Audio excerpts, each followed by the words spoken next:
Bonjour, aujourd'hui vous allez apprendre à conjuguer des verbes au passé composé et on va commencer d'abord avec le passé composé avec avoir.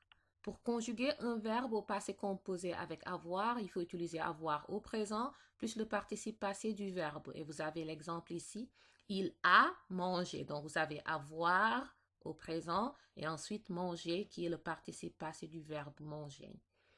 Alors, remarquez que le participe passé, d'accord, ne s'accorde pas en genre et en nombre avec le sujet.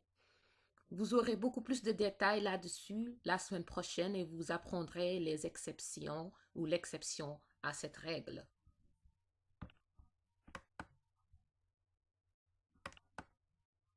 Vous avez exemple, j'ai chanté, tu as chanté, il a chanté, elle a chanté, nous avons chanté, vous avez chanté, ils ont chanté, elles ont chanté toujours. Le participe passé, remarquez qu'il n'y a pas d'accord entre le participe passé et le sujet. Maintenant, on va parler du passé composé avec être. Alors, vous allez conjuguer être au présent plus le participe passé du verbe à conjuguer. Remarquez ici, je suis sorti. Si c'est un garçon, sans E. Si c'est une fille, avec E.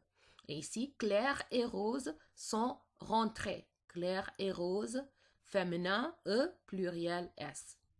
Alors, remarquez quand vous utilisez le passé composé avec être, le participe passé s'accorde en genre et en nombre avec le sujet.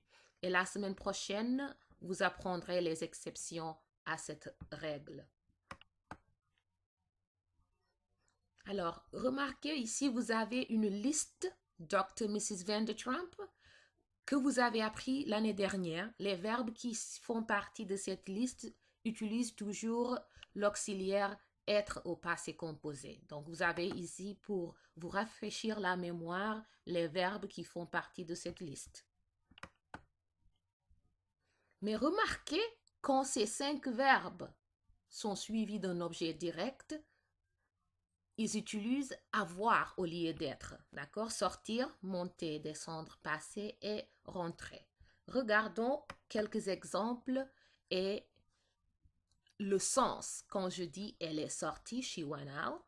Elle a sorti, alors là j'utilise avoir. Son cahier, she took her notebook out.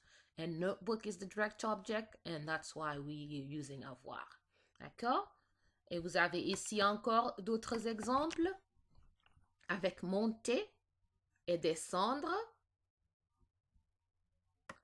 Ici, avec passer, ils sont passés chez moi. Elles ont passé les vacances chez Paul.